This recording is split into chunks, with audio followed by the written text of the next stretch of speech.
Welcome to The Last Breakfast. Please enjoy the video. In this video, I will explain how to play School of Dragons. First, you will want to download the game from an official app store or website. Once installed, create your unique Viking avatar, customizing their appearance. Next, choose your very first dragon companion from several exciting options. Then, complete the initial tutorial quests.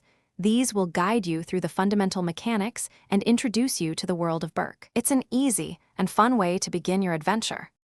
After the tutorial, the expansive world of School of Dragons awaits your exploration.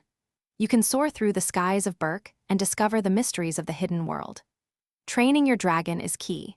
Engage in exciting minigames and challenges to improve their skills.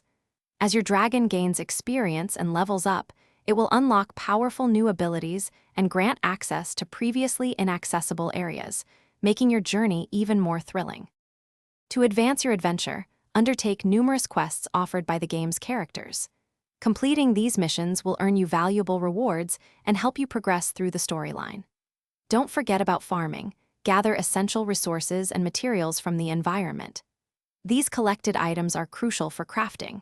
You can then craft powerful gear, delicious food, and other useful items to aid you and your dragon on your many exciting journeys. School of Dragons offers fantastic social features. Consider joining a clan to team up with friends and participate in cooperative group activities. For a competitive thrill, engage in exciting player-versus-player battles in the Thunder Run racing, testing your dragon's speed and agility. Also, keep an eye out for special in-game events. These limited-time opportunities often provide unique rewards and exclusive items, adding even more fun to your dragon training experience. Thanks for watching. If this was helpful, leave a like and consider subscribing. See you next time.